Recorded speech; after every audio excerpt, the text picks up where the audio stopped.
University grant commission UGC net subject education. आज आम पढ़ा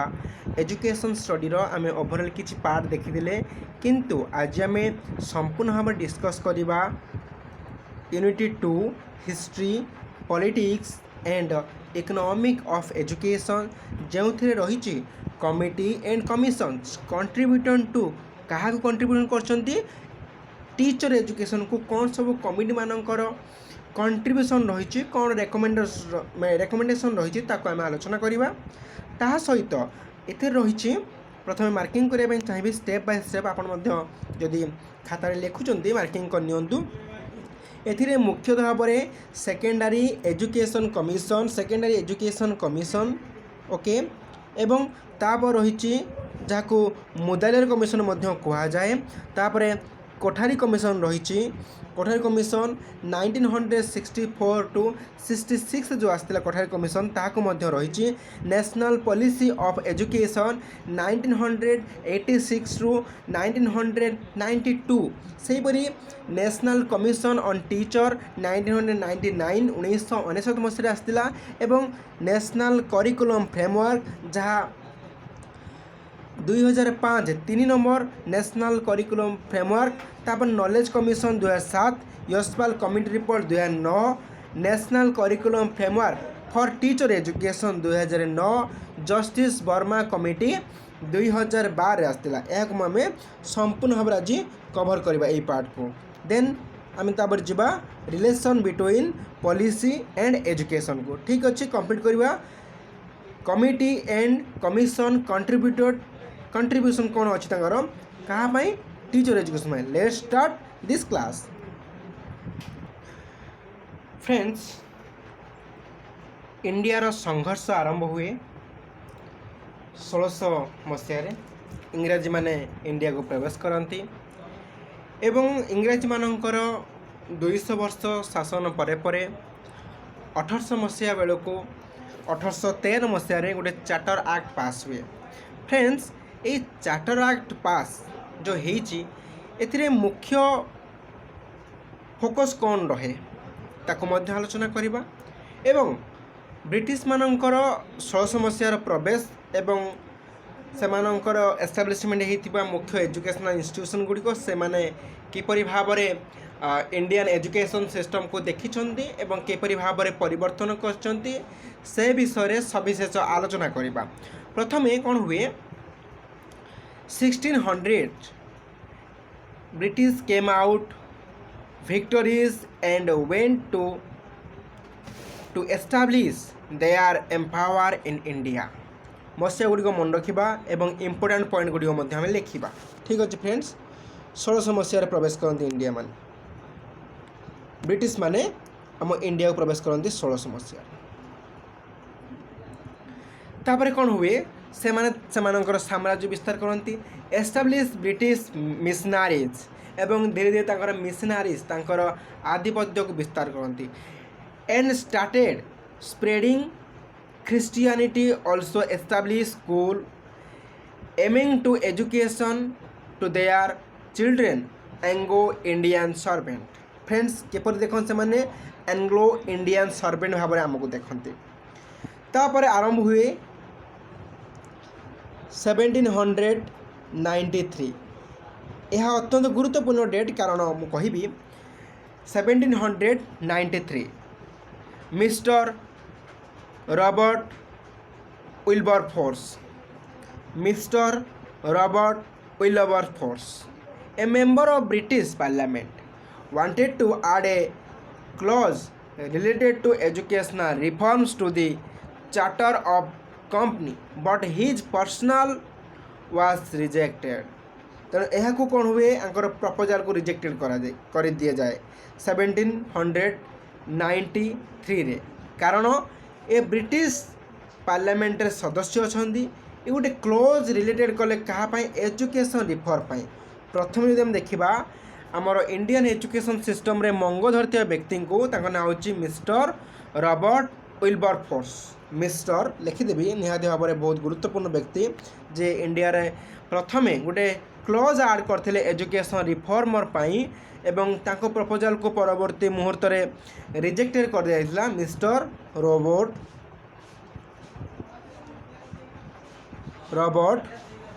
विलबरफोर्स हम लिखा निहाती भाव में ना एवं से एजुकेशन को रिफॉर्म करने प्रथमे मंग धरी विलियम फोर्स एमती भाव में लिखिदेली ठीक अच्छे एडजस्ट करदे मिस्टर रॉबर्ट विलफोर्स जी कि प्रथमे मेंबर थे ब्रिटिश पार्लियामेंट वांटेड चाहिए कौन चाहिए added a clause related to educational reform to the charter of the company but his proposal was rejected तांकर प्रपोजल परवर्ती मुहूर्त रिजेक्टेड हो जाता फ्रेंड्स बट 1813 यह मध्य बहुत गुरुत्वपूर्ण 1813 कारण मुझे कहबी निहती भाव 1813 कहीं गुरुत्वपूर्ण स्टार मार्क करके लिखा 1813 कहीं गुरुत्वपूर्ण suggestion accepted a placed in the charter act 1813 ये जो प्रपोजल मिस्टर रॉबर्ट विलबरफोर्स देइथिले मिस्टर रॉबर्ट विलबरफोर्स देइथिले परवर्ती मुहूर्त में कौन है 1813 यहाँ को एक्सेप्ट करागला यह कौन कराला फ्रेंड्स एक्सेप्ट करागला एवं जिते एक्सेप्ट करागला तो कौन है आम देखा यहाँ पर कौन है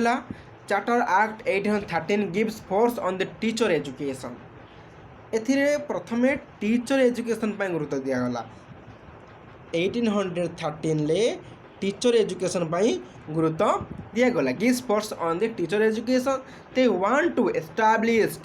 इंग्लिश स्कूल कोई स्कूल प्रथम तैयार करथिले English school and thereby they lead to foundation of we organised modern educational system एवं परवर्ती मुहूर्त में जिते टीचर एजुकेशन स्टार्ट करने चाहिए से मैंने कौन कले ना इंग्लिश स्कूल को आडिशन करने को लगिले एवं इंग्लिश स्कूल आडिशन होगा लगिला से धीरे धीरे धीरे धीरे से ऑर्गेनाइज कले मॉडर्न एजुकेशन सिस्टम को एवं परवर्ती मुहूर्त में 1817 यार किछि वर्ष पर 4 वर्ष पर आम कहीपर 4 ईयर पर कौन कले 1817 मसीह 1817 कौन कले Hindu college established in Calcutta बहुत बहुत बहुत गुरुत्वपूर्ण 1817 कौन कराला Hindu college establish in Calcutta एथिरे से कौन कले हिंदू कॉलेज को एस्टाब्लिशमेंट कले कलकाता रे को कॉलेज फ्रेंड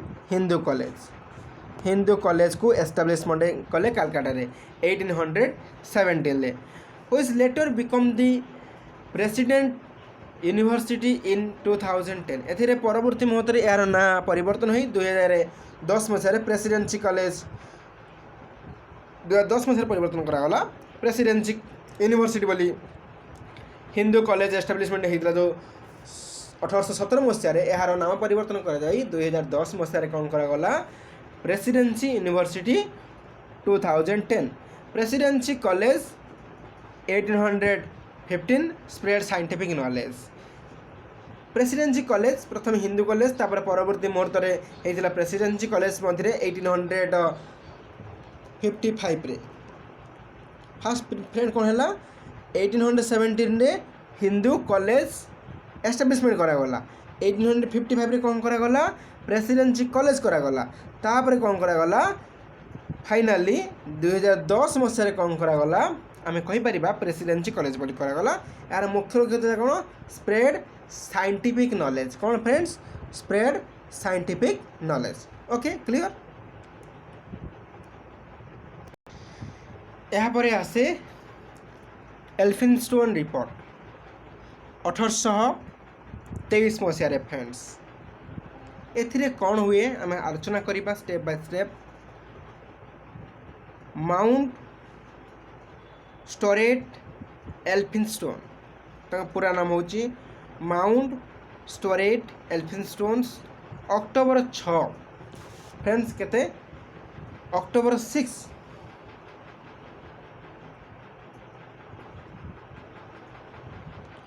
अक्टोबर 6 आम कहीपर 1779 डेट बहुत गुरुत्वपूर्ण खाता लिखिपर आपण मैंने October 6 1779 1779 to 20 November 1859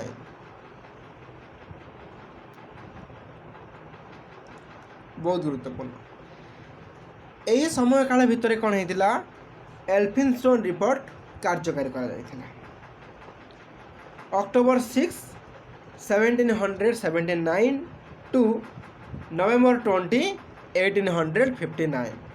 was a Scottish historian, a co-founder and fellow of the Royal Geography Society and civil servant in India. Okay, कि Elphinstone, where he served as a governor of Mumbai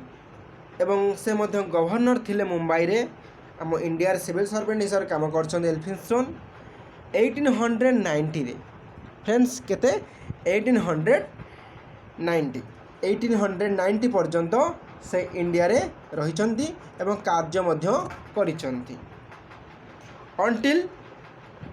केते पर्यंत 1827 पर्यंत बहुत गुरुत्वपूर्ण समय रखे एटा कारण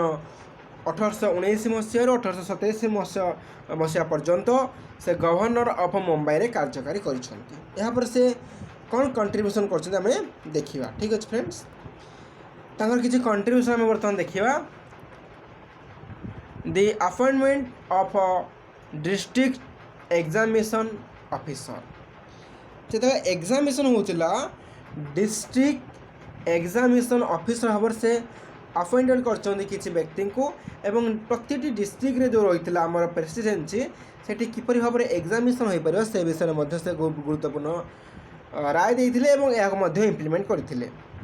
ही also appointed school supervisor and training to teacher school supervisor को से कौन करथिले अपॉइंटेड करथिले जे कि टीचर मानन को कौन करिवो ना ट्रेनिंग दबो टीचर मानन कौन करिवो ट्रेनिंग दबो एवं ता सहित कौन करथिले Elphinstone institution was set up in 1834 friends 1834 रे कौन हुए मुंबई ठारे से तांकर गोटे इंस्टीट्यूशन स्थापन करती Elphinstone institution was set up in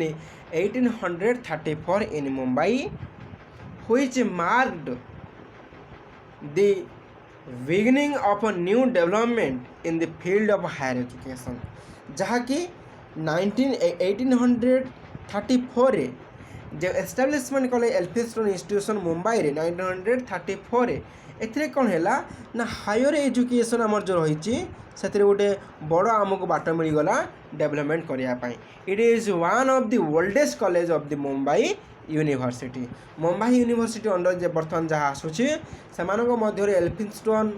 college Elphinstone institution एक सबुठारु ओल्डेस्ट यूनिवर्सिटी बोली कहुए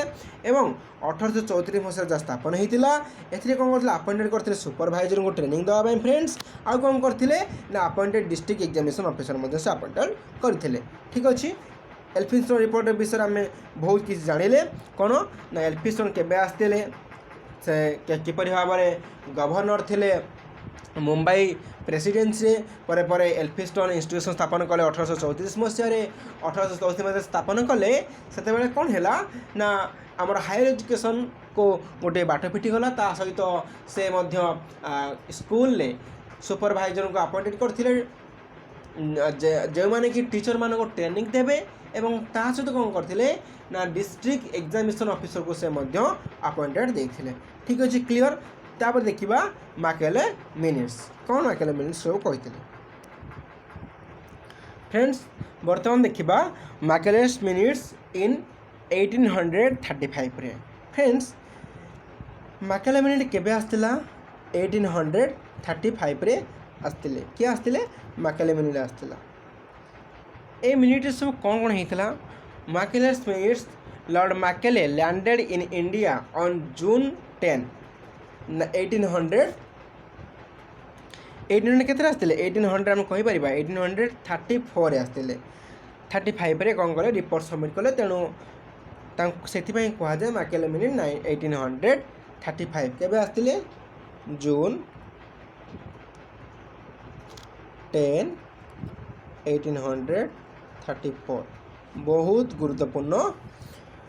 डेट केबे मैकेले मिनिट आसथिला बोली क्वेश्चन आसीपारे यूजीसी नेट रे तेणु Macaulay minute Lord Macaulay landed in India on June 10 1834 and was immediately appointed as the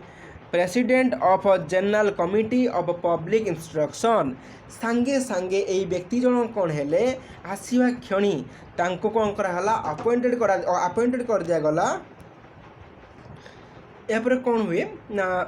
Macaulay को कौन कर दिया जाए प्रेसिडेंट कर दिया जाए क्यों ना general committee of public instruction public को इंस्ट्रक्शन देवाई लोक मानू किसी एडभाइस किसी घोषणानामा जारी करने प्रेसिडेंट कर दिया जाए क्यों ना जनरल कमिटी रे प्रेसिडेंट कर दिया जाए मैकेले को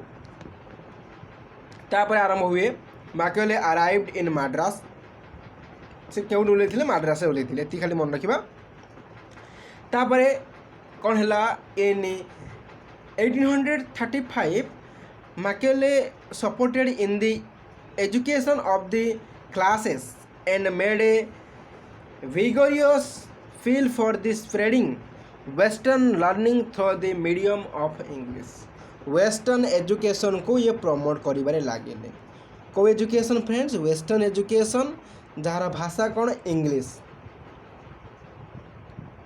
वेस्टर्न एजुकेशन को यदि इंडिया रे के इंट्रोड्यूस करिथाए स्प्रेडिंग करथाए एम्फासिस देइथाए सिग्निफिकेंट देइथाए हार्ड बोली मानथाए से मार्केट तेणु western learning through the medium of English एवं से क्यों भाषा रे से माने स्प्रेडिंग करबे चाहुथिले तो से भाषा थिला कौन फ्रेंड्स इंग्लिश थिला कौन थिला इंग्लिश थिला तेणु कौन है इंग्लिश इन से स्प्रेडिंग कले 1835 रे यही मसीह कौन कले से कार्यकारी स्टार्ट कले एवं 1837 फ्रेंड्स लिखिपर आपण मैंने 1837 ले इंग्लिश आज ए कोर्ट लैंग्वेज 1837 ले इंग्लिश कौन है कोड लैंग्वेज ही गला कौन है code language he wrote a quote Indian in blood and colour but English is taste Indian blood आउ कलर हो पारती कि हार्ट रही इंग्लिश यही स्टेटमेंट दे छाड़देले Macaulay always against language of Arabic and Sanskrit ये मैकेले कौन थे ना अरबिक और संस्कृत जेटा आम भाषा तांको विरोध रे ये व्यक्ति जनक थे Macaulay force on the scientific and secular western culture establish in India यांकर मुख्य मोटो थिला वेस्टर्न सबू जिनस language culture scientific tradition style education system को इंडिया रे एस्टाब्लिशमेंट करेंगे through the language of English friend okay clear आम extra information देखिए तांकर बहुत बड़ गोटे कंट्रीब्यूशन थिला आम पढ़ा से विषय कौन थिला डाउनवर्ड फिल्ट्रेशन थ्योरी फ्रेंड्स ये डाउनवर्ड फिल्ट्रेशन थ्योरी कौन आम आलोचना करवा किंतु तासे कौन कौन सब रेकमेंडेशन थिला पूर्वटी देखिदेबा when Macaulay as the member of the governor general council the duty of submitting strategy of a problem in this time William Bentinck as governor general of company बहुत गुरुत्वपूर्ण विलियम बेंटिंग कारण question आसता है जिते बड़े Macaulay minute आसला सेते बेले governor general किए थिले विलियम बेंटिंक थिले किए थिले फ्रेंड्स विलियम बेंटिंक थिले आप लिखिपर William Bentinck as the governor general of India in this time when the Machiavelli minute arrived in the India so that कौन है विलियम बेंटिंक कौन कले जिते बड़े governor general of company advisory देदेले पब्लिक इंस्ट्रक्शन देदेले से कौन कले ना रेकमेंडेशन करने लगे मुख्य तो बहुत सारा रेकमेंडेशन अच्छे मैकेले मिनिट आम मुख्य तीनोटी रेकमेंडेशन को बर्तमान आलोचना करवा कौन कौन से रेकमेंडेशन गुड़ आम देखा ता मध्य आसो फास्ट रेकमेंडेशन देखा कौन कौन आस रेकमेंडेशन तीन टा रेकमेंडेशन अच्छी ताको वर्तमान आम आलोचना करिया। Fast all regional institution should be converted in English education. प्रथम आसला कन्वर्टेड करिबा। कौन कन्वर्टेड करिबा? जेतिकी भी इंस्टीट्यूशन अच्छी ताको सब English institution करदबा।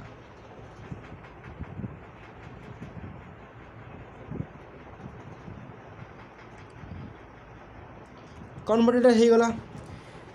All regional institution जेतिकी भी रीजनल इंस्टीट्यूशन अच्छी ताको आमे कौन करिबा? इंग्लिश एजुकेशन ले परिणत करदबा। इंग्लिश इंस्टीट्यूशन ले परिणत करदबा। तापरे grants given to such institution can be utilise for the spreading English in India. जो इंस्टीट्यूशन गुड़िक इंग्लिश एजुकेशन को इंग्लिश सिस्टम को स्प्रेडिंग करिवो से इंस्टीट्यूशन को आमे ग्रांटिनेट प्रदान करिबा। ग्रांट इन एड आमे प्रदान करिबा। तापरे कौन कला कारण इंग्लिश को एते एम्फासिस देउथिले कन्वर्टेड करदेले। कन्वर्टेड कला सत्ते भी पुणी कहीदेले जो इंस्टीट्यूशन इंग्लिश एजुकेशन को प्रमोट करिवो आमे से इंस्टीट्यूशन कौन करिवो? ग्रांटिनेट प्रदान करिवो। कौन प्रदान करिवो? आमे ग्रांटिनेट प्रदान करिवो। सिंपल भाषा। तापरे डाउनवर्ड फिल्ट्रेशन थ्योरी कौन आमे वर्तमान देखिबा। ठीक अछि, डाउनवर्ड फिल्ट्रेशन थ्योरी। फ्रेंड्स ये हम देखिए डाउनवर्ड फिल्ट्रेशन थ्योरी कौन। फ्रेंड्स जब हम देखा डाउनवर्ड फिल्ट्रेशन थ्योरी कौन लिखाई फ्रेंड्स हम सिंपल भाव बुझा। देखो किछि धनी श्रेणी लोक अच्छा इंडिया रे माकेले चाहूले ये धनी श्रेणी लोक मानक आम इंग्लिश एजुकेशन देदेबा। ये धनी श्रेणी जब आम इंग्लिश एजुकेशन दबा समस्त को इंग्लिश आम एजुकेशन दबा उचित नुहे। किए कहते? माकेले कहते। तेणु कौन कले जो धनी श्रेणी लोक मैंने रहिले से माने एजुकेशन प्रॉपर पाईगले। से माने कौन कले जो गरीब श्रेणी लोक मैंने होते से एजुकेशन किसी मात्रा रे प्रदान कले। जेमिति मुस्लिम पीरियड रे माने आम कह मॉनिटरिंग चलता। मॉनिटरिंग माने सीनियर मैंने आसिक जूनियर मानक पढ़ाते सेपरी भाव में धनी लोक मैंने कौन कले ना गरीब लोक मानक पढ़ा आरंभ कले। तेणु ये एजुकेशन डाउन आड़ को आसला। धनी लोक गरीब लोक को पढ़ा लगे। सिंपल उदाहरण दे बुझे धनी लोक मैंने जो मैंने राजा प्रजा मान थे बहुत बहुत किसी पावर था से एजुकेशन प्रदान करदे। से कौन कह प्रजा मान पढ़ा लगे। गरीब लोक मैंने पढ़ा लगे जो मैंने किसी से पढ़ा लगे कि समस्त एजुकेशन देवा दरकार नहीं। किंतु जो मैंने राजा जो मैंने आम अंडर काम करेंगे से एजुकेशन देदेबा। से द्वारा किसी लोक मानक आम एजुकेशन दबा जो मैंने पाखे किसी भी ना जो मैंने पाठ पढ़ा उचित नहीं जब हम आम देदेबा। तो ये डाउनवर्ड फिल्ट्रेशन थ्योरी बोली कहगला। There is a no need for the education the mass but by educating the upper class it will be filtered down to the lower classes people as it is the human tendency that the common flock always try to imitate the people of higher status। को statement देले देखो ये जो statement को यदि पढ़िबे ये जो statement human tendency कि से माने बड़ लोक को फॉलो करिया उचित। बड़ लोक को फॉलो करे ये जो स्टेटमेंट देले स्टेटमेंट कौन कहि देले सिंपल भाव में माखले that the common flock always try to the imitate the people of higher status। Simple downward filtration complete. Okay एथिरे कौन है से बढ़िया कहले there is a no need mass education but by educating the upper classes it will be filtered down to the lower classes people. Clear एथिरे हम जानि पाइले कि माकेले मिनिट कौन कौन सब कंट्रीब्यूशन रही। ठीक है फ्रेंड माकेले मिनिट आसले एथिरे किसी मेरिट और डिमेरिट मध्य रही। से मेरिट कौन और डिमेरिट कौन बर्तमान आम आलोचन अंतर्भुक्त करवा। प्रथम देखिए मेरिट कौन। मेरिट कौन थी प्रथम देखिए डिमेरिट कौन तार मेरिट कौन अच्छी आलोचना करवा। Commencement of English education English education को बाध्यतामूलक भाव में कौन करते ना आमर लागू करते। ठीक अच्छे इंट्रोडक्शन ऑफ यूरोपियन लिटरेचर को आम देश प्रथम इंट्रोड्यूस करते। Introduction of modern system introduce करते। Commencement of science education spreading करते। विडो टू डेमोक्रेटिक आइडियाज गोटे गोटे खुलासा करते। अर्थात डेमोक्रेटिक आइडियाज गुड़ी कौन करते से माने ना आम कहीपर स्प्रेडिंग करते। Awareness of concept like nationalism और नेशनलिज्म अवेयरनेस से प्रदान करते से डिमेरिट गुड़ी कौन कौन added extra fuel to the during fire अर्थात बहुत किसी से कौन करते ना आम कहीपर किसी छोट काम बहुत बहुत टंका खर्च करते नेग्लेक्टेड रिजनल लैंग्वेज से करते नेग्लेक्टेड इंडिजिनस सिस्टम को इंडिया समस्त इंडिजिनस सिस्टम को से नेग्लेक्ट करते नेग्लेक्टेड ईस्टर्न लिटरेचर नेग्लेक्ट करते फोकस्ड ऑन प्रोड्यूसिंग क्लर्क गोटे बड़ ह्यूमन कि बेस्ट ह्यूमन कि भल ह्यूमन क्रिएट कर से क्लर्क को प्रोड्यूस करते सेवराली कंडेम्डेड दी नेटिव लिटरेचर एंड कल्चर कौन करते ना अनेक समय नेटिव लिटरेचर आउ कल्चर कौन करते कंडेम्ड अर्थात नेग्लेक्टेड अर्थात इग्नोर करते जो आम कहीपर क्या करते नेटिव लिटरेचर आ कल्चर को से कौन करते ना नेग्लेक्ट करते यह कौन ना मैकेलेमीटर मेरिट आउ डिमेरिट कौन कौन ना से केबे तांकर आमर रिपोर्ट सबमिट कले देखा रिपोर्ट के सबमिट कले फ्रेंड 2 फेब्रुआरी 1835 रे तेणु यहाँ बहुत गुरुत्वपूर्ण 2 फेब्रुआरी 1835 ओके 2 फेब्रुआरी 1835 रे तांकर सबमिट कौन कले ना दाखल कले कंपनी पाखे गवर्नर जो थे अथॉरिटी थे से पाखे दाखल करते यहाँ देखा Wood's dispatch friends Wood dispatch केबे आसला वुड डिस्पैच आसी केबे 1854 रे वुड डिस्पैच केबे आसला 1854 आसला कौन आसला वुड डिस्पैच कहीं वुड डिस्पैच 1854 आसला कारण डेलाहाउसी जो गवर्नर जनरल थिले डेलाहाउसी किए थे friends डेलाहाउसी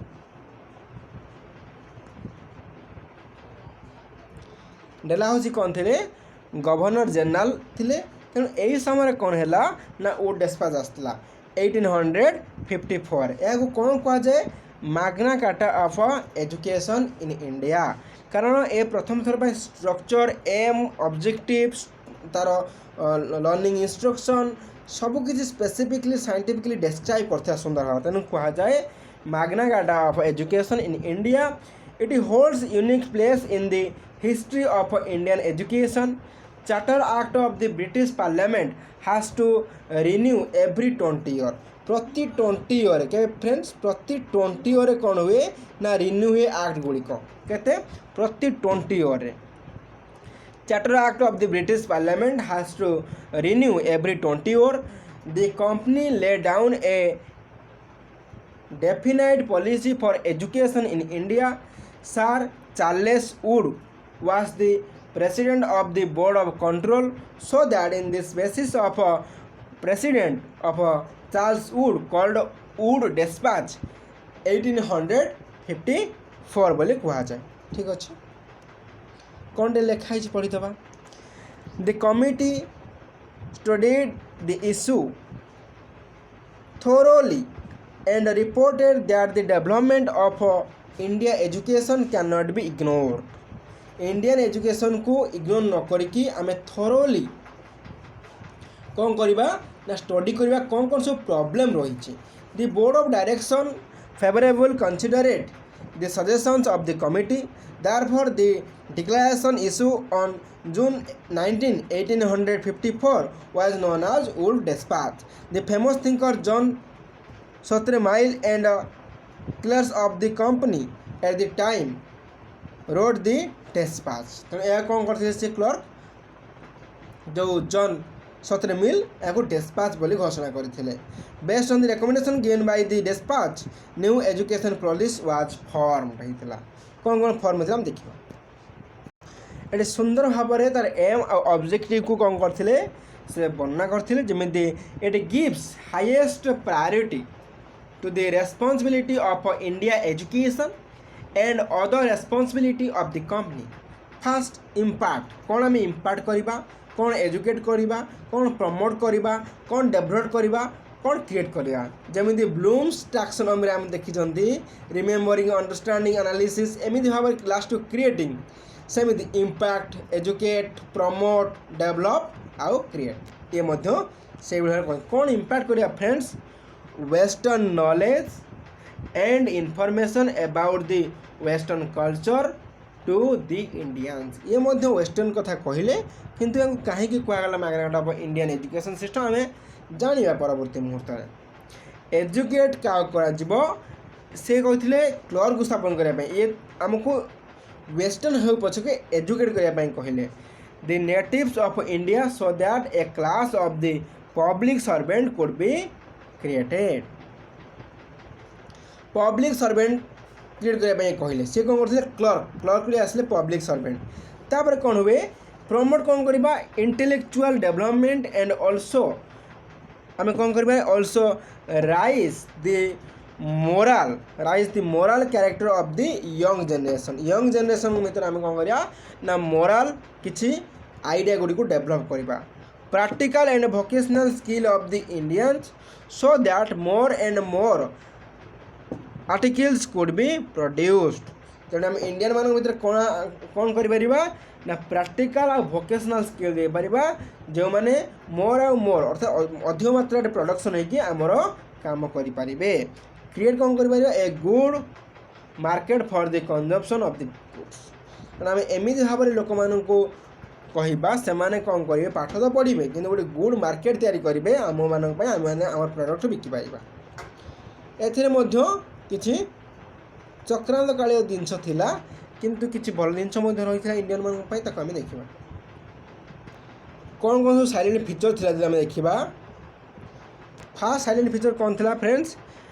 the constitution of a separate department of the administration of the education पाई प्रॉपर्ली सेपरेट एडमिनिस्ट्रेशन करा एवं सेपरेट करा एस्टाब्लिशमेंट ऑफ यूनिवर्सिटी मध्य से एस्टाब्लिशमेंट करछंती मीडियम ऑफ इंस्ट्रक्शन इंग्लिश आ वर्नाकुलर रखिले प्रथम थर पाई इंग्लिश आ vernacular expansion of mass education रखिले समस्त आम एजुकेशन देवा डाउनवर्ड फिल्ट्रेशन थ्योरी हटेले एम्फासिस ऑन टीचर ट्रेनिंग यहाँ बहुत गुरुत्वपूर्ण कारण ओ डेस्पाच प्रथम थर पाई टीचर ट्रेनिंग को एते मात्रा गुरुत्व देला इंडिया रे फीमेल एजुकेशन मध्य किए कहते ओ डेस्पाच ग्रांटियर सिस्टम समस्त दिज्व ओ despatch establishment of a new medium of school ओ despatch student scholarship stipend and reward of merit मध्य ओ डेस्पाच रे demanded periodical report of government inspection मध्य जहाँफल यहाँ बहुत गुरुत्वपूर्ण कारण पीरियडिकली कहीं से कहले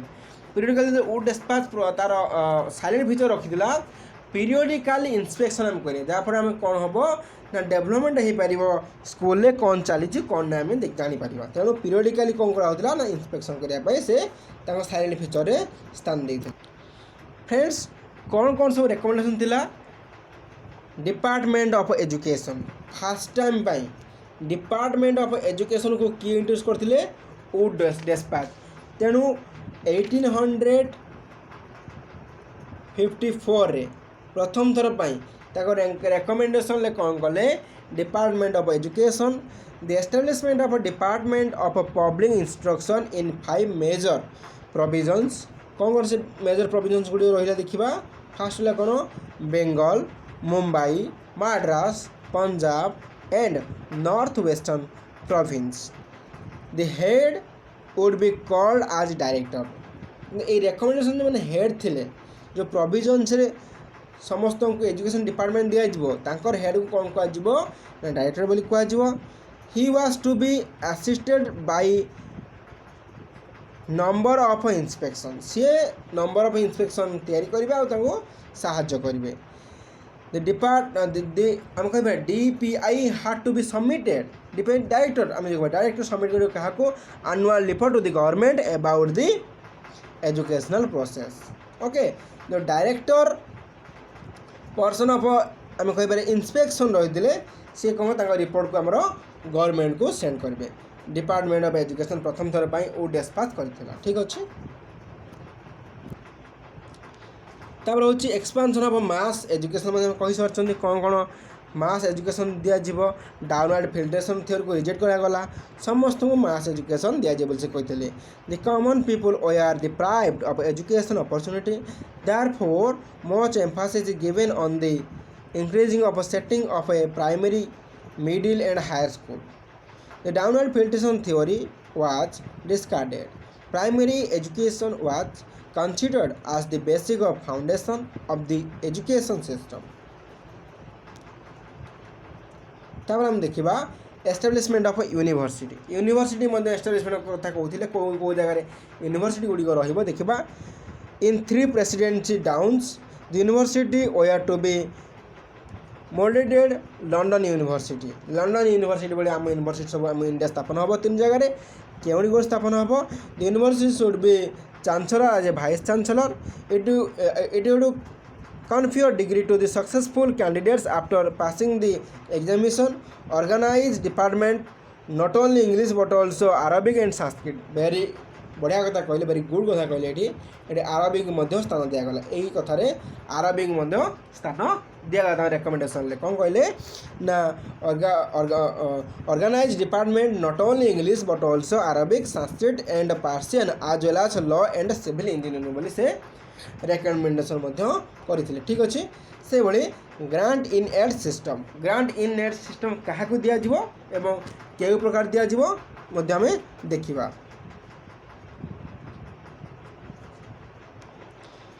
There was a difficult task to educate the large number of Indians. That's why grant-in system was adopted by the government. क्या कहते हैं जो grants were given for the following conditions. यही जो कंडीशन जो मैंने मानिए से को ग्रांट इन नेट सिस्टम दिज्व the school must be provided secular education को दिज्व the school management should run the school well दिज्व भल स्कूल चलू दिज्व the school should follow any rules prescribe by the government of the regulation of the grant जहाँ कि rule regulation आम या मानुवा दरकार the school must charge free from the student मान कौन कर ना चार्ज किसी आणुव the school must charge free अर्थात हम कहीपर चार्ज फ्री कौन कर ना स्टूडेंट मान किसी चार्ज कर कारण से समय ग्रांटिंग सिस्टम समस्त दि पार ना आम जो कि ग्रांटिंग सिस्टम दबा तेणु स्टूडेंट मानी किसी फीर व्यवस्था से रखी थे the school should be agree to state inspection from time to time समस्त ग्रांटिंग सिस्टम पाया योग्य किसी नाला जो स्कूल गुड़िक यही 4टी क्राइटेरिया फुलफिलमेंट करथिला जो टाइम टू टाइम इंस्क्रिप्शन हो आम कह इंस्पेक्शन होपर कौन है फी किसी स्टूडेंट मान आनी दि जाऊब आउ कौन ना रूल रेगुलेशन मानुव आउ the school must provide this secular education बोली कहु grants are given to the schools for increasing the salaries teacher construction of a school building granting scholarship to students improving condition of literacy opening of the science department मध्य कथा ये कही ठीक अच्छे तेणु training of teacher कौन कौन सब रही ट्रेनिंग ऑफ टीचर आ प्रोफेशनल एजुकेशन समस्त ट्रेनिंग दि प्रति प्रोविजन को जहाँ ट्रेनिंग दि इंजीनियर स्कूल लॉ को दिज्व और इनक्रीजिंग पे सैलरी हाई कर क्वालिफाइड टीचर मान से भाई प्रोविजन्स ऑफ एजुकेशन देखा प्रोफेशनल एजुकेशन देखा institution for medical engineering law and other profession को दिज्व तो एनकरेजमेंट कर कौन कहीं भोकेशनल ट्रेनिंग जहाँ आम बेकारी समस्या को आम कंट्रोल कर problem of unemployment okay clear friends आगू देखो ओडेस्पाच कौन कला ना संपूर्ण भाव में तार जो रही स्ट्रक्चर को कौन कला ना डिस्क्राइब करथिला कौन स्ट्रक्चर डिस्क्राइब करथिला introduction of network of graded schools recommendation for graded school for all over the country to enable individual to receive higher education after completing the different level of school education प्रथम primary school complete करे गोटे पिला कौट जीव ना middle school complete कले high school complete कले college जीव और कॉलेज कंप्लीट कले यूनिवर्सिटी जीव एटा लास्ट गोटे स्ट्रक्चराली फॉर्मेशन कले केमिति पिलाटी हायरार्किकाली जीव एवं सेमिति देखिबा वुड डिस्पैच रो किछि मेरिट आउ डिमेरिट जदि हम देखिबा मेरिट सर कोन आसीबो started a new era by starting objective of the education clearly recommendation the creation of a separate department of a public instruction and also department of education many schools were benefited by grant-in-hand system encouraged higher education with the establishment of a university scholarship for poor and deserving students focus on teachers training to the improving the quality also encourage language teaching then demerit promoted western literature and knowledge ये मध्य से करुथिले neglected general education मता neglect Madhya करुथिले system of grant-in-hand system did not operate in proper sense बोले operate कराउनथिला partially attitude towards the Christianity missionaries में टिके मध्य तांगर partially किछि आंशिक मनोभाव मध्य रहिथिला succeeded in only proceeding a class of a clerk and accountant से कौन करथिले ना succeeding करथिले कहा को only proceeding a class of clerk and accountancy को only 3 university were modeled on the London University का भला मॉडल थिला मन लंडन यूनिवर्सिटी भले थिला thus higher education was not related to Indian conditions तेणु हायर एजुकेशन मते इंडियन कंडीशन को देखिए दिया जाऊ नथिला तापर देखिया हंटर कमिशन केबे आसीथिले एवं तांकर रिपोर्ट केबे सबमिट कले एवं यदि हमें कहिबा वुड डिस्पैच रो परे परे हंटर कमिशन आछि एवं हंटर कमिशन काहेकि आसबार कारण कोन यदि हमें मुख्य कारण देखिबा तबे हम जानिबा को पाइबा the Hunter commission of 1882 was president by Sir William Hunter and was appointed by Lord Ripon सेतेबेले लॉर्ड रिपन थांती जनरल गवर्नमेंट ऑफ इंडिया रे तेणु तांकर तत्वावधान रे कोन हेछि ना हंटर कमिशन को परिचालन करा हेछि this commission was appointed by Lord Ripon द्वारा एही कमिशन को appointed करा हैथिला in this commission by look into the complaints of a non implementation of Wood Dispatch of 1854 रे आसीथिबा Wood Dispatch रो जो सब रिकमेंडेशन को केते मात्रा रे इंप्लीमेंट करा गला कोन कंप्लेन अछि केते मात्रा इफेक्टिव हेछि ताको जांच करिया पाई 1882 रे लॉर्ड रिपन को द्वारा कौन करा गला 1882 यार पाखापाखि आम कहीपर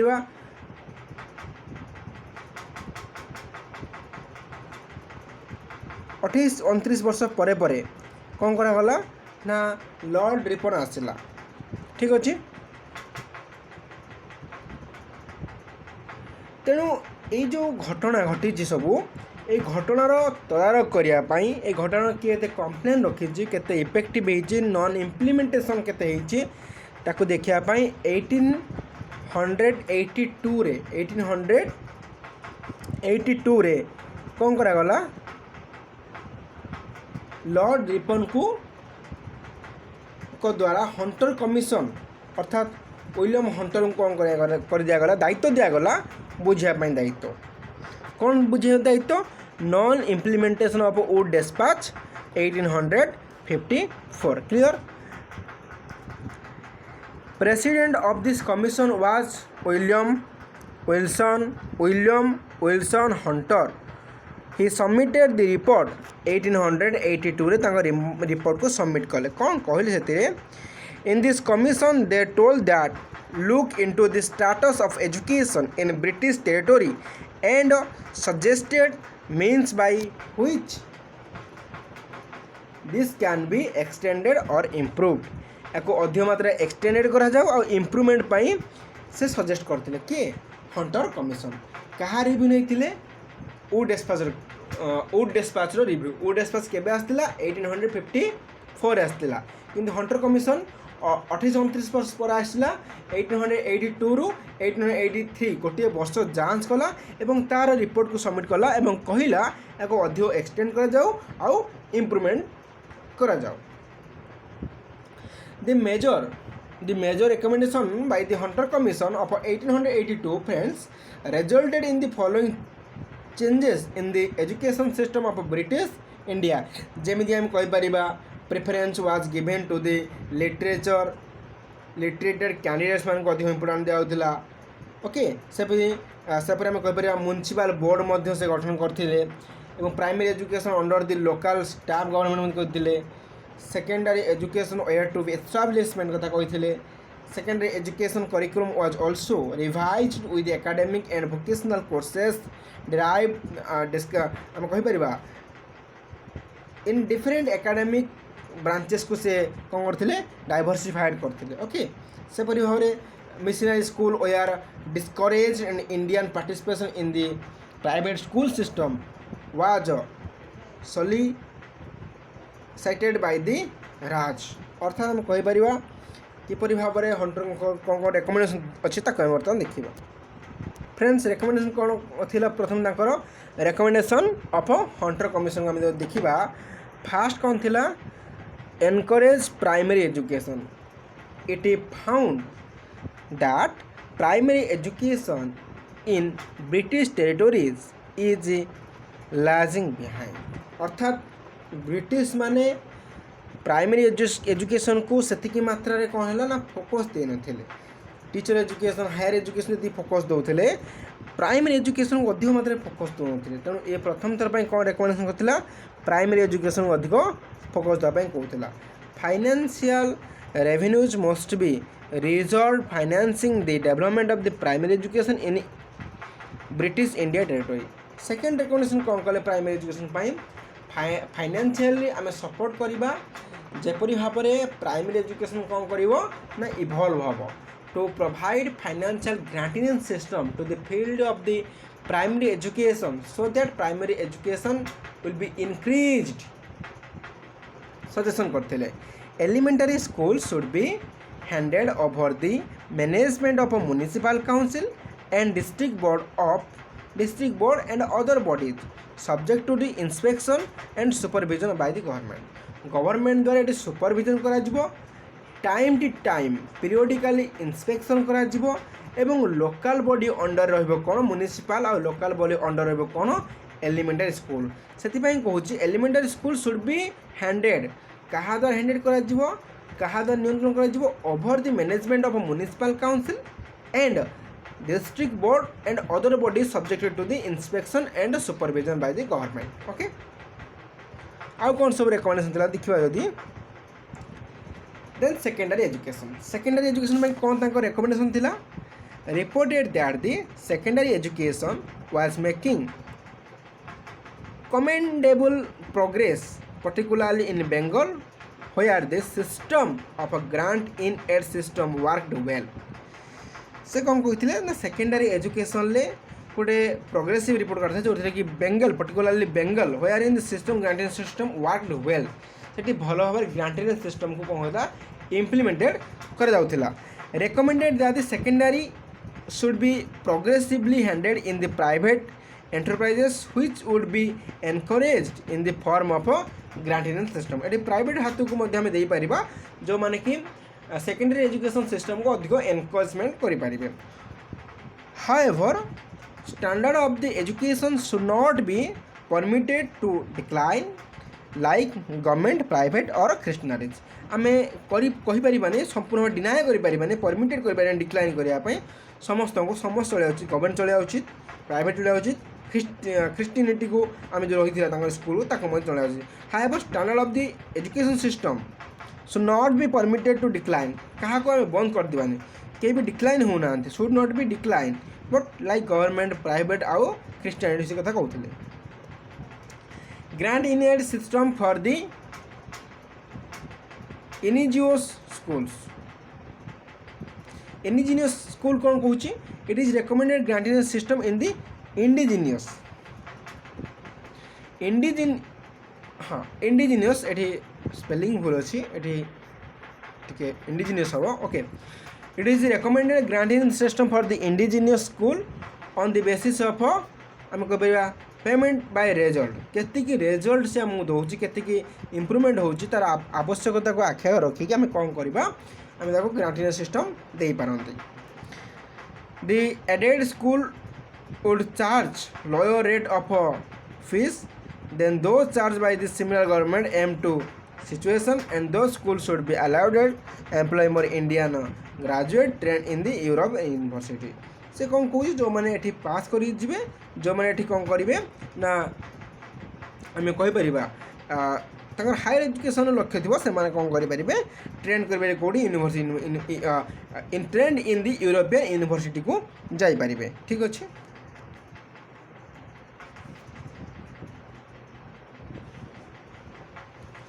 significant of the Hunter commission लिखा